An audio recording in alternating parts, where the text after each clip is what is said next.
Welcome to Attenuation, a weekly podcast where two friends come together to drink beer, discuss beer styles and trends, and just generally ruminate on the meaning of life, aka beer. If you enjoy your time with us, we invite you to become a weekly listener and subscribe to the podcast. Without further ado, here is this week's episode.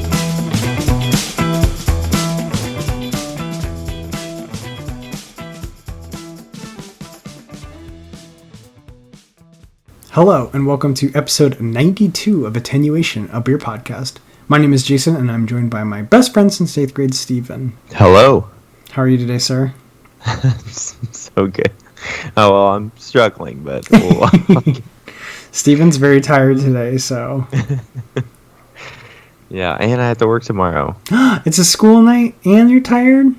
Yeah, well... I got a sort of unexpected day off on Wednesday because we have had some extreme weather here in Texas. Oh, yes, you sent me a picture. Yeah, don't make fun of us because we are easily shut down by extreme weather because we do not have the infrastructure for that. Yeah. And yeah, we had this terrible, ice storm. It was all rain and then freezing temperatures. It's very strange. It just refused to snow. It just rained and then iced over. And yeah, so they canceled all of our stuff on Wednesday, so we got to stay home because it was not safe to leave the house. Yeah, the picture you sent me was insane. It was like your car, but it was like encased in ice. Yeah. And they had a million little icicles coming off of it. Yeah, it's just been crazy. And then all the trees get weighed down with all this extra ice around it. And so we called it the oak apocalypse because we have a lot of oak trees, a lot of old oak trees here. Oh, no. And they were just all coming down. They can't handle all the extra weight, huh? Mm-mm. Wow, no. That's nuts. So, been kind of a crazy... So a lot of power outages, trees taking down power lines and all that stuff. Yeah, so anyway, because I was off Wednesday, it was either take a day, a day of PTO or just go in on Friday and work. So Friday it is. Yeah, well... Well, that's okay, because we're going to have... sacrifices we make. Yeah, we're going to do half beers, so... Yeah, we're going to be good, and we're going to get a little caffeine. Yeah, we're going to drink our uppers with our downers. Exactly, so we're going to be good. Because today's topic is beer cocktails. And you'll see when we get to our first segment, we're going to be imbibing beer cocktails. So, but yeah, I guess excited. It's actually funny. Before we get to it, I'll just say one other thing. I didn't even know the beer we're going to drink for the tasting existed until 30 minutes ago, and now I'm very excited to try it.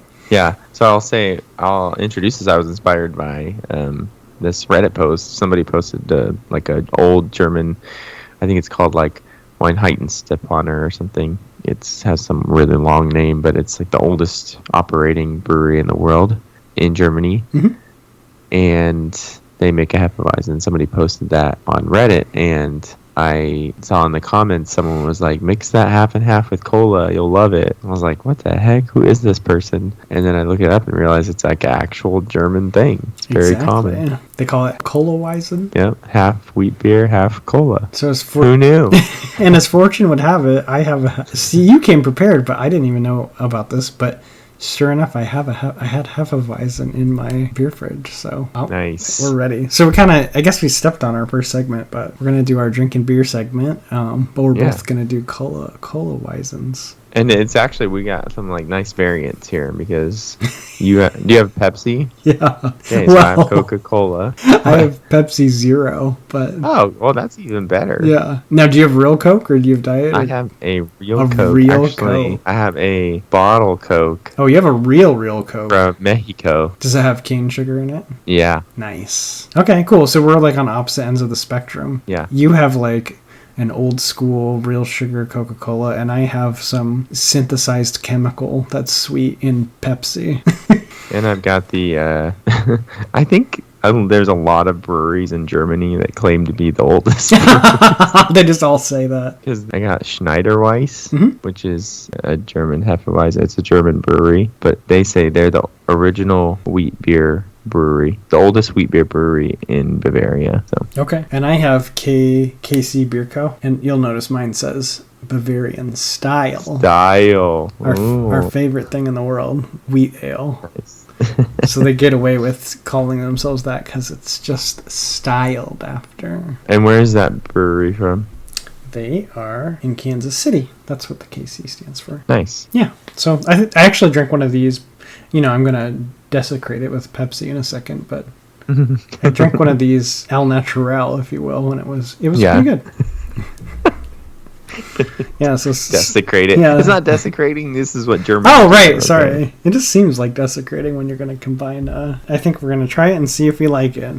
So I'm getting really. It's only desecration when you add a blender of fruit to a Berliner Weiss. That's the true desecration. And now I'm starting to realize, like, oh, it's all the same. Yep. Just putting sweet things in beer. Yeah. I'm going to be very scientific because I really want it to be exactly half and half.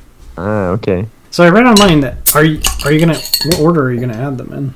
I think you're supposed to do Coke first. That's right? what I read, yeah. And then be really careful about how you pour the beer in. Because they basically said you can do half and half. Maybe I'll do 2/3 to 1/3. That was the other option, and it'll be a little less sweet. I'm just gonna eyeball mine. Oh, I'm gonna run out of room. I'm gonna have to do half and half. All right, I have a little extra room in my glass. I'm gonna add a little bit more beer. Just got a whiff of this from my bottle. Nice banana and clove nose. Yeah. Oh, wow. Oh, this is so interesting. So first, the color, it looks disgusting. Yeah, it looks like muddy water. Yeah, the colors do not blend nicely. It looks like swamp water. But it actually smells really good. Ooh, it's like a banana Coke. Yeah, exactly. Like, you still get the clove and banana and the spice, but then it does kind of go well together on the nose. Yeah, like mixes really well. Wait, is this actually going to be really good? Is this going to be like our new summer I'm sure drink? I'm going to love this. I'm going to love this. I mean, it has a Coke in it, so I'm probably going to love it. All right, cheers. Okay, cheers. Want more Coke in it. Do you? Yeah. I like my ratio. I think I did a little bit. I probably did like 60. You did more beer to Coke? Mm-hmm. Okay. Yeah, see, yours is a lot darker color now. How are you liking it? I'm digging it. I'm actually shocked they don't sell this like prepackaged. Yeah, just like it's like a drier Coke. It dries it out, right? Like it's because obviously less sweet. But then you with like it's like a drier finishing Coke with a banana and clove finish, like undertones.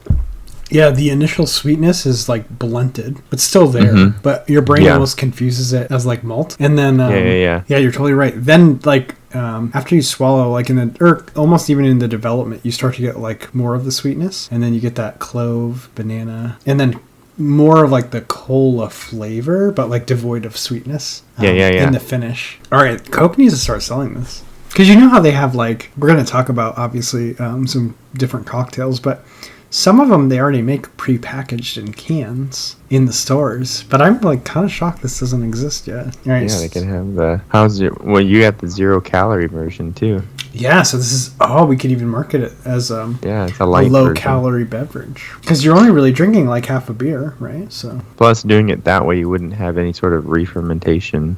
All right, Stephen, let's start a beer company. And just brew like a super basic Hefeweizen and then a cola and just mix it together. Or zero cola. Zero cola. So easy. Boom. Be the world's oldest ColaWeizen. Yeah! Established in 2023. All right, so what's your verdict? Are you going to give us a thumbs up or a thumbs down? I like it a lot. Yeah, me too. Yeah. I'm especially imagining like right now it's like the middle of winter, so I don't think it's we're not getting the full effect, but could you imagine if it was like you just mowed the lawn and it's summer and then you drank one of these? Well, me too. Like I don't love Hefeweizens. I don't like it's just not it's probably one of my least favorite beer styles.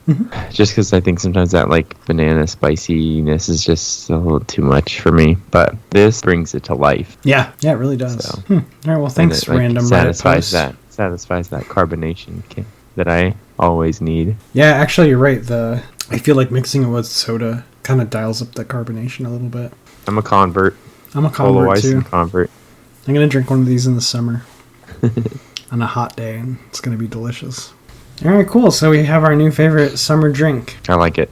Me too. All right, so next we have Postscripts, Beer News, and Storytime with Steve. Postscripts is when we fix things from previous episodes. Beer news is self-explanatory, and Storytime with Steve is any adventures Steven got into, or sometimes me, related to beer. So, All right. Postscripts. Unfortunately, we did have a postscript, but I think I'm going to rule it that it's impossible. Yeah, I think you made it. You made it very. It's too lofty a goal. Yeah. But basically, our postscript was, and it's funny because the beer I drank today did it, but so many beers will add style to the end of either a well-known beer or even something that's like more specifically region-locked. Like you can only consider it, like champagne, you can only consider it that thing if it's brewed in that place. But it seems like in the beer universe, the way you get around that is just you just add style to the end. So you just name it that thing and say style at the end. So I was going to challenge myself to see like who is the first marketing genius that was able to do that, but I don't even know where I would begin, Steven. Yeah, even my Google skills couldn't. Your Google abilities are outpace mine, but yeah, definitely see it a lot though. Like, yes, it's everywhere. Well, it's popular with geographically locked beers like Kolsch and Trappist ales and Belgian style ale. What was yours? Bavarian style wheat ale. Yeah. Mm-hmm. So I guess like with the American breweries trying to market like doing beers in a European style, I mean, makes sense. Yeah. So, but maybe I'll do more research on it. But that's like a whole research project. So yeah. Dang, we only made it. Nobody got time for that. We only made it to February, Stephen. We already wrote a check we can't cash. Yeah, it's okay. All right, so next we have beer news. I think we have quite a few of those this week. Yeah, well, first off, there's a new hop in town. You're going to start seeing some beers feature this hop. It's called the Luminosa hop. Sounds like a Harry Potter spell. It does. So the origin of this hop, so there's a hop called Sriracha Ace hops. Have you ever heard of that? I have not. So this was a hop developed in Japan, specifically for Sapporo, to use in Japanese beers. Mm-hmm. It is very lemony, lemongrass. So it's just like light citrus flavors, and then it has like this one characteristic that's pretty unique to it, which is a dill flavor. Yeah. You may recognize. The only reason I recognize the name of this is that Brooklyn Brewery famously made a saison, and they called it Sriracha Ace. That's the name of the beer using this hop. So anyway, this hop, this Luminosa hop, was developed in Oregon by crossbreeding Sriracha Ace hops with other varietals, and they basically bore out a child that had all the sort of flavor characteristics, still had that sort of lemon with some also some like guava characteristics, but the nice thing was that it did not have that dill character at all. So then it lent itself to be used more in like a juicy IPA, that kind of thing. Yeah. Without the off flavor. So are we going to be seeing those hit the shelves everywhere? Yeah, I think there's been a couple beers already on Tabor that have popped up using this new hop. So I'll probably grab one of those and just try it. But Luminosa hops, it's a new hop on the scene. So that reminds me, we should check in. What is the verdict on? Do we have a verdict yet on Phantasm powder? It's kind of funny. I don't think it's. I guess the best way to say it is it's not marketed as much. Yeah. Anchorage loves putting it on their beer can. Like they love saying like this is an IPA with Cosmic Punch yeast and Phantasm powder and all this stuff. But other than them, I think a lot of breweries are using it and not explicitly saying that they are. That's interesting. Same with cryo hops and all the like newer hop products. I think a lot of breweries are just using them without even saying that they are. Huh. That is actually fascinating in of itself, because like some people are using it as like a marketing thing, and some people are just like quietly putting it in their beer. Yeah, quietly just like trying to make their beer better with it. Yeah. Okay. So it's I guess in some ways it's kind of like it's almost smarter that way. Okay. Because like if you put it out there on the can, like this has this and this and this in it, and you drink it, and you're like, it's okay. Like you're not. I feel like you're expecting so much more. That's true. You're setting an expectation. Where if you think you can, if as a brewery you think you can just make your beer like slightly better, a little more aromatic and stuff, I think you will just sort of catch people with your better beer. Then set this expectation of like you're using all these new products. It's going to be the most amazing beer. Yeah, I mean your camp for sure. Yeah. Because if you're just like 10% better, but you didn't advertise that you like how you got 10% better. You're just like, oh, this beer is good. Yeah, I think it's smarter. Okay, so it's very much part of the craft scene still, but it's a little bit less talked about. Yep, for sure. It's a good follow-up. Nice work. Thanks. That was like pulling a postscript out of nowhere. So that makes up for it. All right, I get half credit. Or extra credit or something. Yeah. All right, so we have a couple other news things. Do you want to talk about cycle brewing? Yeah, so I'm gonna follow up. A couple weeks ago we talked about the social media clash between Cycle Brewing and Funky Buddha Brewing, and I personally think Cycle Brewing handled this well. It's definitely full of some snark or some sarcasm, but like in the best way possible. So they actually opened up 2 of their taps. I don't know if they always have guest taps in their tap room, but they made it so they have 2 guest taps. So they have Jaya Lai IPA from Cigar City Brewing on one of the guest taps, and Floridian, I think, which is a IPA from Funky Buddha Brewery on the other guest tap. And then sort of like on the menu where there's like, it's like a letter to the customer, and basically says, there's some, like on our draft list, there's some beers from breweries that were founded in Florida, but they have since been sold to large publicly traded corporations. The beers are still tasty. The folks making them are still working hard, and we do hope that their like corporate backings are giving them good pay and good benefits, and still contributing to the community around them. Mm-hmm. And Cycle Brewing has respect for anybody trying to make the best beer possible, and they're proud to have them in their tap room. And then it goes on to kind of say like, but we want you to be conscious of who you're supporting when you buy certain beers, and you just have to know that like if you want your beer to go locally and to sort of have that warm fuzzy feeling of you supporting your local brewery, then you should buy Cycle beers. And then they also list a few different other breweries from Tampa Bay: Green Bench, St. Pete, Three Daughters, Seven Sun, Angry Chair. So they list a few different local breweries, and then they go on to describe Cigar City, owned by Monster Energy with headquarters in Corona, California. Mm-hmm. And then Funky Buddha, owned by Constellation with headquarters in New York. Yeah, but they do say nice things about them, and that's fine. And then at the very bottom it says 100% of sales from these beers, as well as the Modelo cans we had to buy to meet the minimum from the distributor, will be donated to Alpha House. $5 a beer equals $5 donation. So it's like a local charity or something. So nice, I like it. Yeah. So they donated money. Mm-hmm. They made a point. Mm-hmm. They tried to like educate their customer. They're still being nice to the people that work at the breweries. They're still being nice. Like they said nice things about both breweries and people that like work there, and shouted them out for raising awareness for Tampa Bay breweries around the world. Yeah, I thought it was a fitting end. Like, I think there is definitely a little bit of, like, snark and sarcasm built into that, but, like, in the best way possible. Yeah, it's good. If money's going to charity at the end, then we won. Yeah, exactly. Everyone won.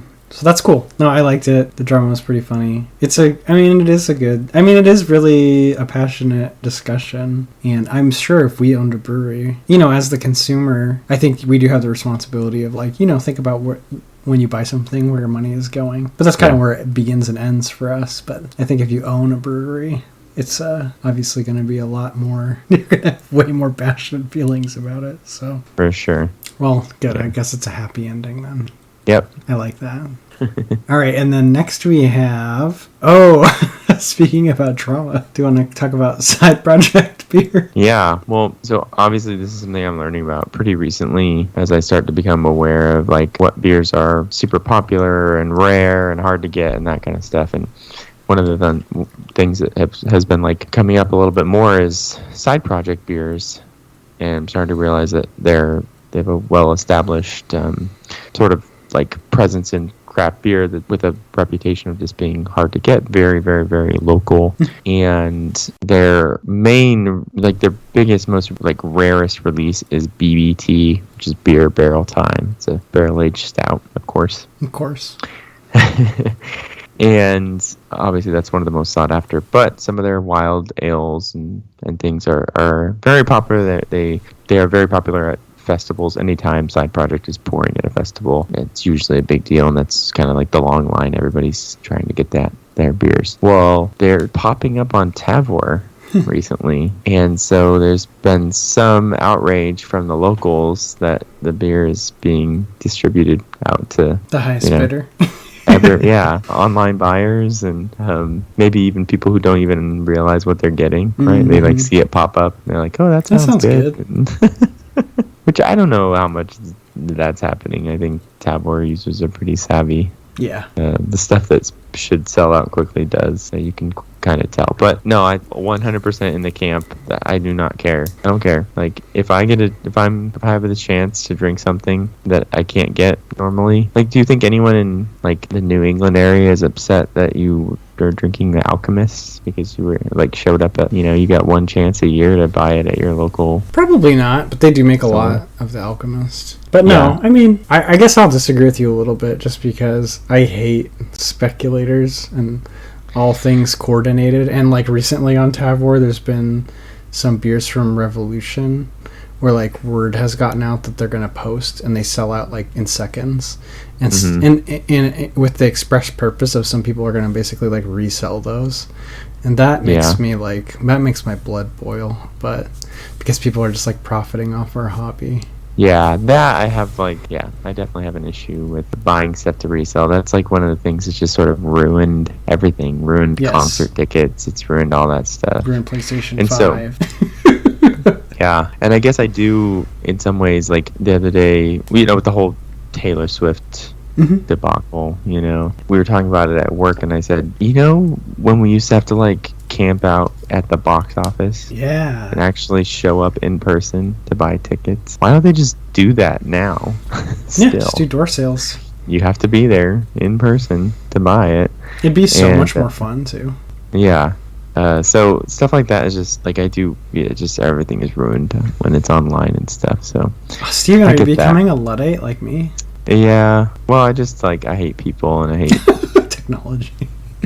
Yeah. One thing, it's like there's always this like technological revolution, like this will make it easier, and then somebody like figures out a way to maximize it. Yeah, and then people ruin it. Yeah. Yeah, to make money off of it, and then it's just not fun anymore. So yeah, they were actually talking they're having congressional hearings about that whole Ticketmaster thing. Are they really? Wow. Well, then nothing ever comes of any of that stuff. They just but one of the senators was asked the question like, what if we just made it so you can't transfer your ticket? They're just non-transferable after you buy them. You would only buy them if you knew you were going to absolutely go, right?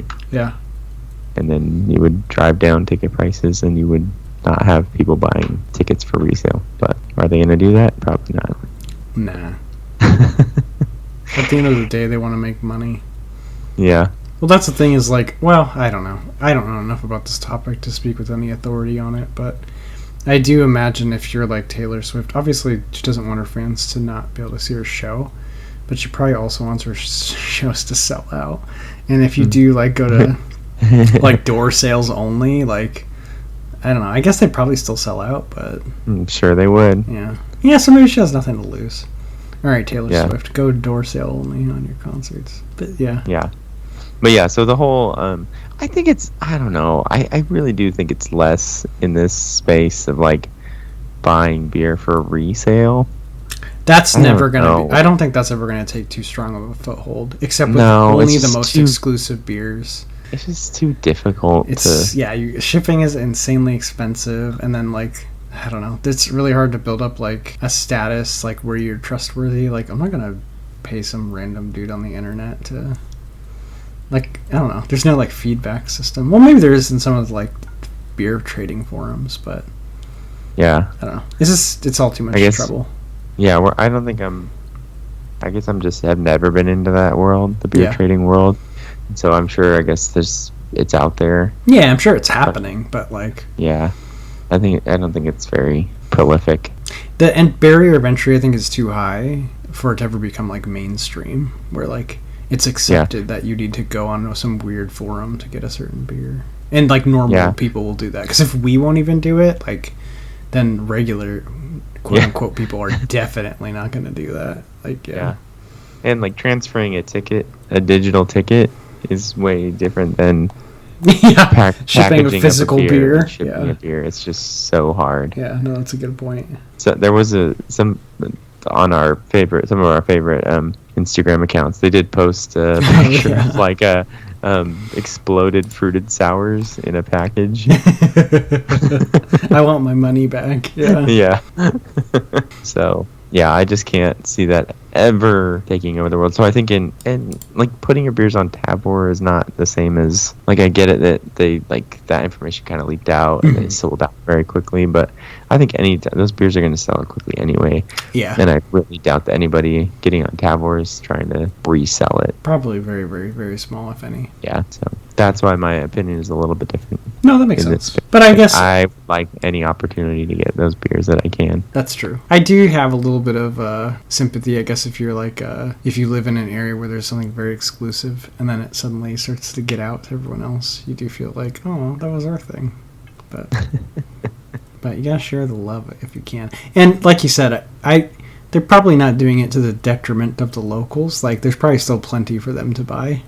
And maybe they're just selling like a little excess they have or whatever. Yeah. Yeah.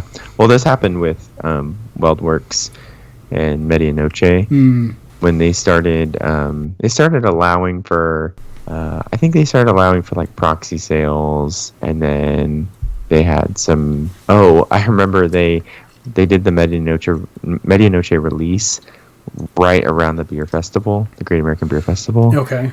And so if you were coming into town for the Great American Beer Festival and you were in the know, you could swing on like, over. Yeah, like, let's go up there and we'll get while we're here in Denver. And the locals were super upset about that. And WeldWorks' response was like, you can come here any time. Like, you guys you're live local. Here. Yeah. So come here and you can get Medianoche on tap almost all the time. Yeah. Like, why are you upset? That is actually really funny. You're lucky. These people get to be here one time and get a chance to get it. So I thought I think that's a good attitude too. Yeah, no, it makes sense. It's funny. And they're a business. Yeah, they're a for-profit company. All right, cool. Do we have any other beer news, or do you want to talk about beer cocktails? Yeah, let's talk about beer cocktails. All right. Well, we're ColaWeizen. We're drinking one, yeah. Yeah. It gets a tick in the win box because we like it. Yeah, so when Steven first brought up this topic, I was like, I don't know of any of these. But then we started doing a little research, and we're like, oh yeah, there's like 1 million. Yeah. Yeah, there's a ton. Beer cocktails. Well, so first off, I think the Germans just have this knack for taking their beers and mixing it with stuff, because quite a few of them originated in Germany. So actually, this whole ColaWeizen, apparently they don't really like the taste of Hefeweizen either, because they mix it with everything. No one likes the actual taste of Hefeweizen.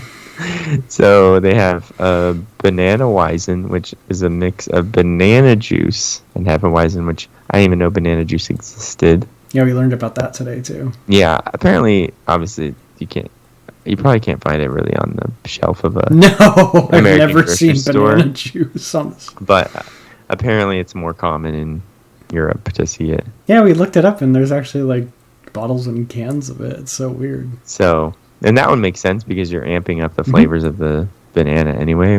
That one's actually probably pretty good. I bet that one's awesome. Yeah. Banana's our favorite adjunct lately.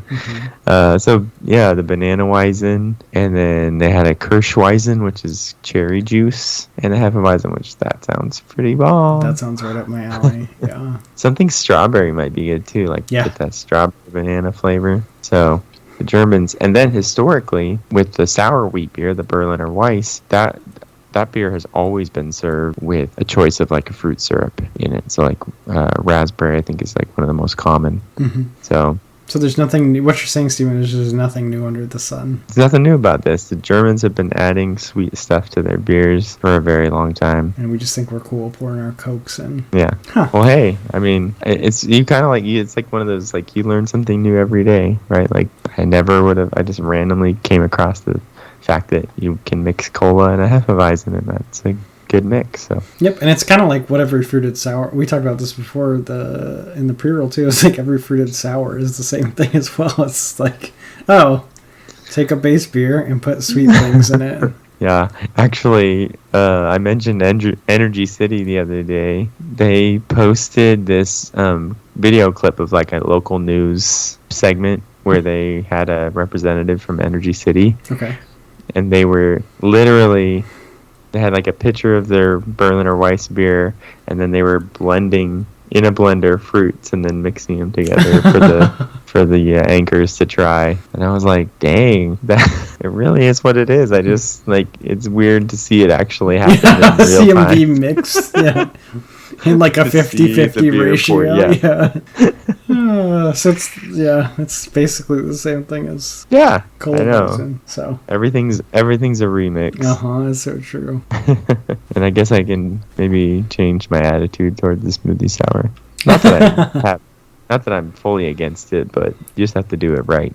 Yeah, if you do it right. And you know what you're getting into. Okay, you got any others? Yeah, well, I was thinking about the Michelada. So I was looking, because that's something they actually have available, like pre-canned in the grocery store. So I was looking at some of the history of that, and like basically it doesn't have to be, I think the one I'm thinking of is like I can't remember if it's like Coors or Budweiser. They sell like a prepackaged one.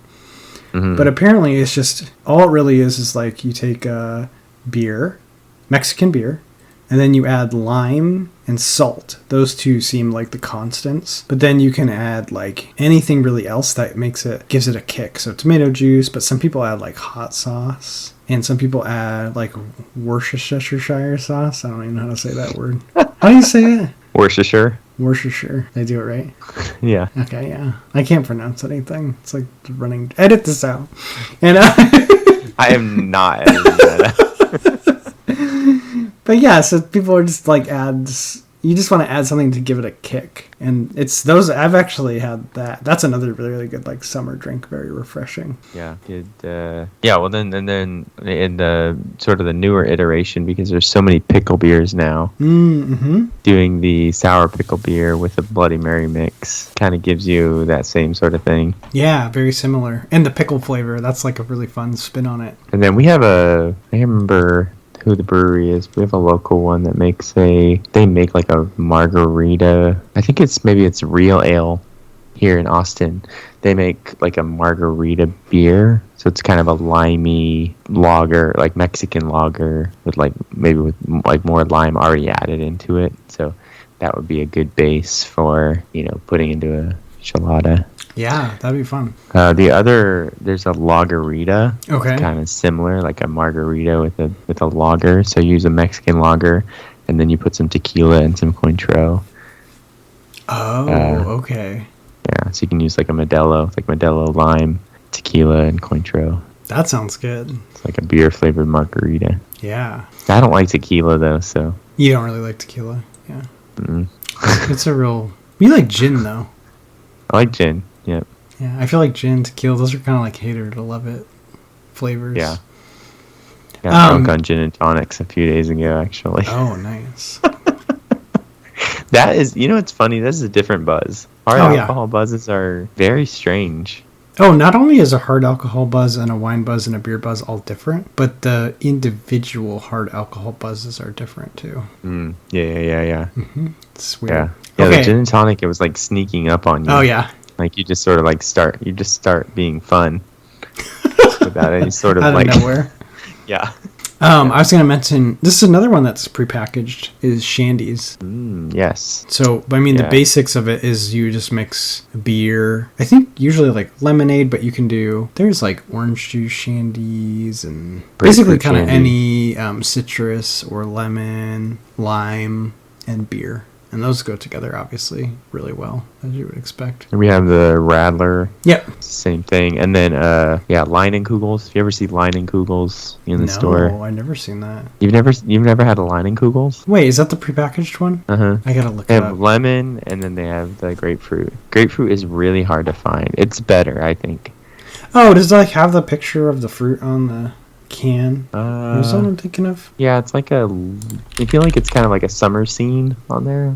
I can remember the packaging. Okay, yeah. I'm looking at it now. I've seen this. Yeah. I've never seen I don't think I've ever seen the grapefruit one. This one's the lemon one. Yeah, like I said, it's harder to find the grapefruit one, but it's very good. Okay. Yeah, that's another like prepackaged one. Oh yeah, there it is, the grapefruit one. I want the grapefruit one. Grapefruit juice is one of my favorite flavors. Blue Note Brewing, where you are, they always have their base. I think they use their Kolsch, I want to say. Okay. Which is Heidi, and they mix their Kolsch named Heidi with with grapefruit or lemonade. I think they'll do either one. So. Okay. So yeah, I think I don't know how often you see that at breweries, making you a shandy if you want, but it's pretty cool. Yeah, definitely. Like if you're at a bar or something, I'm sure they would do it for you. So have you ever had a black and tan? Yes, that's just mixing beer with beer. Yeah, this one actually, I'm excited to try. Have you never had one? Oh, okay. Yeah, they're good.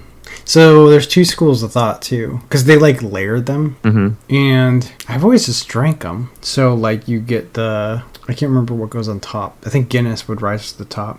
So basically, you take you need a pale ale, and then you need like something like a Guinness, and you pour the pale ale first, and then you very carefully pour the Guinness, and they stay separated. And then I've always drank them separate, so you just drink it, and then like the first couple sips are Guinness, and then it starts to mix a little. So then the middle part is kind of a combination of the two, and then the bottom is the pale ale. But I guess theoretically you could just mix them together, but yeah, no, I think they're meant to. I think you're supposed to transition separately. Yeah, kind of interesting. Yeah, you gotta order one. They're fun. The original Black and Tan is a Bass, which you remember they were the brewery that made the barley wine. Oh, yeah, you're right. Yeah. So Bass is pale ale at the bottom. Okay. And then a Guinness on top. So, but you can kind of experiment with different beers. Some of them don't do as well. Like it has a lot to do with like the gravities of the beer and whether they'll actually like stay separated or not. Yeah.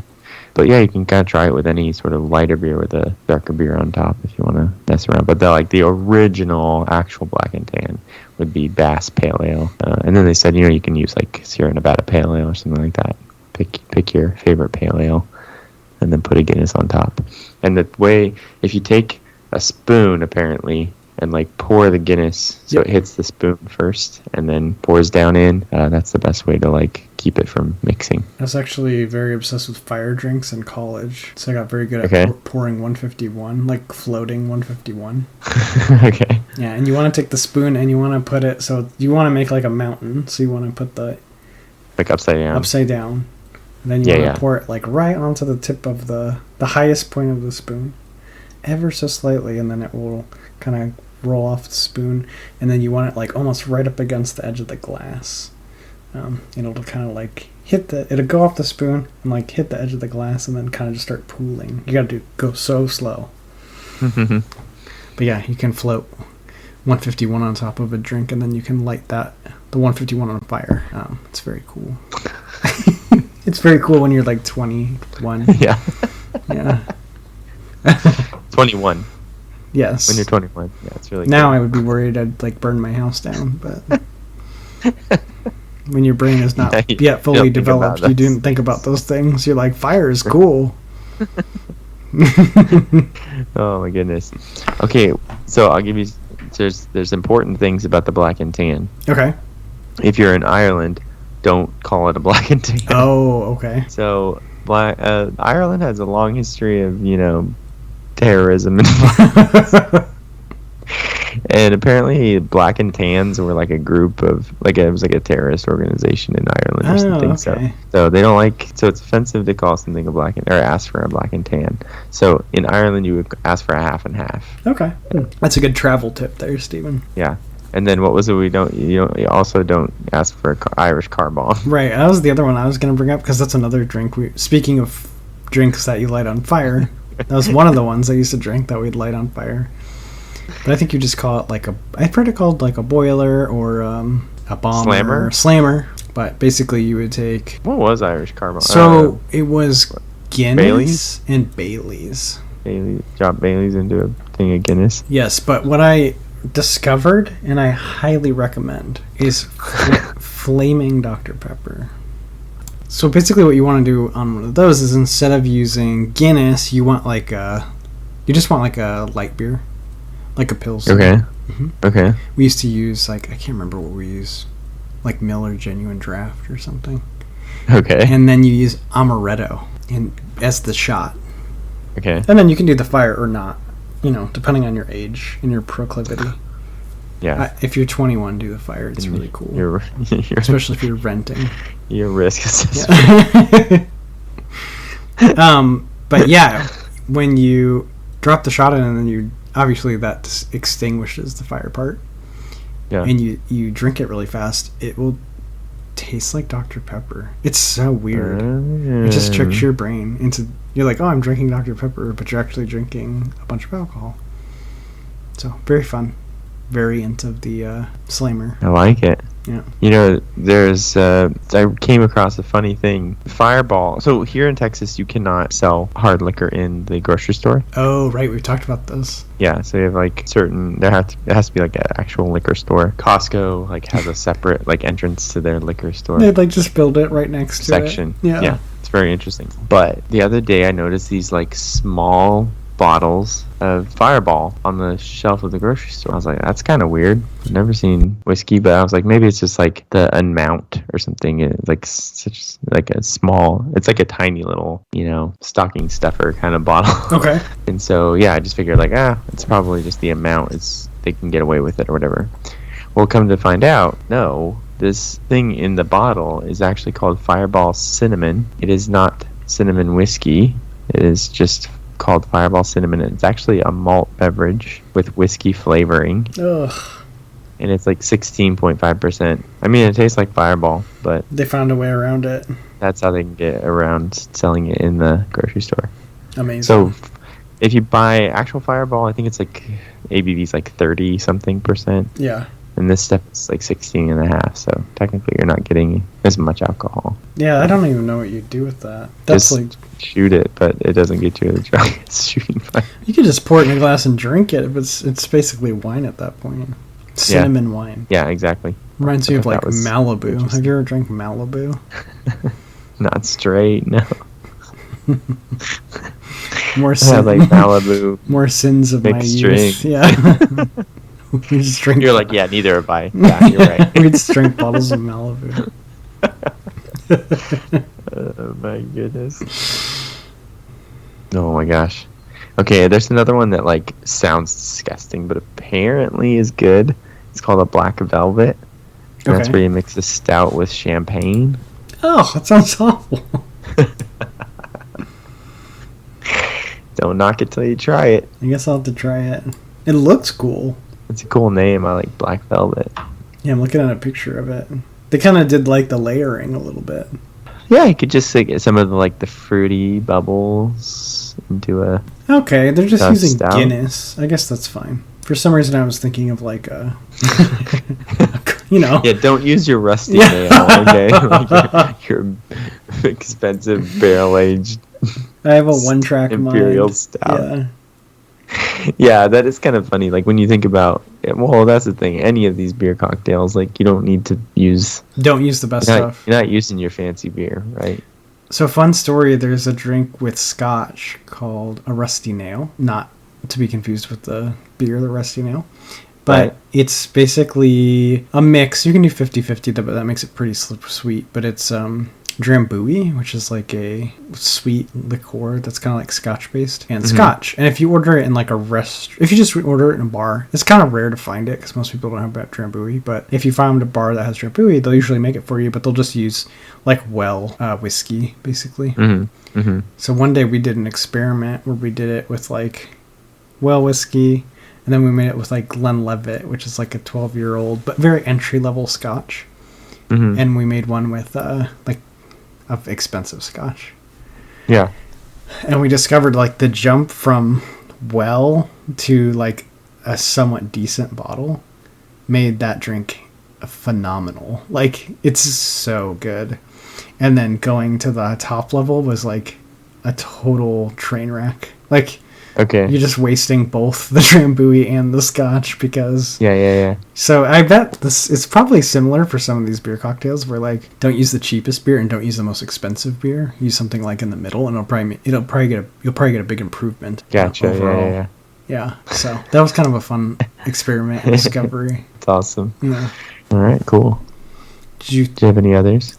Well, there's one with there was one called Trojan Horse, and that was where they mix. It's another one with Coke, and they mix it with Guinness. So that sounds... I would have not thought this until today, after drinking these ColaWeizens. Doesn't sound good, but I bet it is good.